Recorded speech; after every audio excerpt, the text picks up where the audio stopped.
Laptop ಕೊಡ್ತಾ ಇರೋದ್ರಿಂದ ಅದರಲ್ಲೂ ಮಿಡ್ಲ್ ಕ್ಲಾಸ್ ಫ್ಯಾಮಿಲಿಗಂತೂ ತುಂಬ ಯೂಸ್ ಆಗ್ತಾ ಇದೆ. ಬಟ್ ನಮಗೆ ಹರೀಶ್ ಅಣ್ಣನ ಕಡೆಯಿಂದ ಅಂತೂ ತುಂಬಾ ಹೆಲ್ಪ್ ಆಗ್ತಿದೆ. ಲ್ಯಾಪ್ಟಾಪ್ ಆಗಲಿ ಮತ್ತು ಅವ್ರ ಪರ್ಸ್ನಲ್ದಾಗಿ ಎಲ್ಲ ವಿಚಾರಿಸಿ ಅವ್ರು ಹೆಲ್ಪ್ ಮಾಡ್ತಿದ್ದಾರೆ. ನಾವು ಈ ಲ್ಯಾಪ್ಟಾಪ್ ತೊಗೋಬೇಕಂದ್ರೆ ಇನ್ನೂ 3 ವರ್ಷ ಕಾಯಬೇಕಿತ್ತು. ನನ್ನ ಮಗ ಈಗ ಫೈನಲ್ ಇಯರ್ ಆಗ್ತಿದ್ದಾನೆ, ಬೇಕೇ ಬೇಕಿತ್ತು.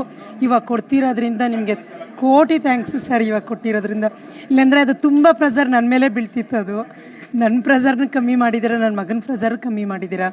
ನಿಮ್ಗಂತೂ 1 ಕೋಟಿ, ನಿಮ್ಮ ಫ್ಯಾಮಿಲಿಗೆ, ನಿಮಗೆ ಎಲ್ಲನೂ ಹೊಸ ವರ್ಷದಲ್ಲಿ ತುಂಬ ಒಳ್ಳೇದಾಗಲಿ ಸರ್. ಗಿಫ್ಟ್ ಸಿಕ್ತು ಸರ್ ನಮಗೆ. ಹೊಸ ವರ್ಷಕ್ಕೆ ಅವರು ಗಿಫ್ಟ್ ಕೊಟ್ಟರು ನನಗೆ. ತುಂಬಾ ನನಗೆ ಯೂಸ್ಫುಲ್ ಆಯಿತು ಸರ್. ನನಗೆ, ನನ್ನ ಮಗನಿಗೆ, ನೆಕ್ಸ್ಟ್ ಅದು ಫುಲ್ಲು ನನ್ನ ಮಗನೂ 4 ಜನ ಕೊಡಿಸೋಷ್ಟು ಸ್ಫೂರ್ತಿ ಸಿಕ್ತು ಸರ್ ನನಗೆ. ನನಗೆ ಖುಷಿ ಆಯಿತು ಸರ್ ನನ್ನ ಮಗನಿಗಿಂತ ಜಾಸ್ತಿ. ಹಾಗಾಗಿ ದೇವರು ನಮ್ಗೆ ಒಳ್ಳೇದು ಮಾಡೋದ್ರ ಜೊತೆಗೆ ನಿಮ್ಮ ಫ್ಯಾಮಿಲಿಗೆ, ನಿಮ್ಗೆ ಎಲ್ಲಕ್ಕೆ ಒಳ್ಳೇದು ಮಾಡಲಿ. ಕಾಂಗ್ರೆಸ್ಗೆ ಜೈ, ಹರೀಶ್ ಅಣ್ಣನಿಗೆ ಜೈ. ಬೇಕೇ ಬೇಕು ಸರ್, ಬೇಕೇ ಬೇಕು. ಈ ಥರ ಜನಪ್ರತಿನಿಧಿ ಬೇಕೇ ಬೇಕು. ಮುಂದೆನೇ ಈ ಥರ ಜನಪ್ರತಿನಿಧಿನೇ ಬರಲಿ. ಸ್ವಂತ ದುಡ್ಡಿಂದ ಇಷ್ಟೊಂದು ಖರ್ಚು ಮಾಡಿ ಯಾರೂ ಇಷ್ಟು ಜನಕ್ಕೆಲ್ಲ ಇಷ್ಟೊಂದು ಒಳ್ಳೇದು ಮಾಡಲ್ಲ. 5 ರೂಪಾಯಿ ಕೊಟ್ಟು 10 ರೂಪಾಯಿನ ಹೇಳ್ಕೊಳ್ಳೋ ಜನಪ್ರತಿನಿಧಿಗಳ ಜೊತೆ ಇವರು ಹೈಲೈಟಾಗಿ ಏನೂ ಪ್ರಚಾರ ಮಾಡದೆ ನಾವುಗಳು ಪ್ರಚಾರ ಮಾಡ್ತಿದ್ದೀವಿ ಸರ್, ಪ್ರಚಾರ ಮಾಡಿಲ್ಲ ಇದನ್ನು.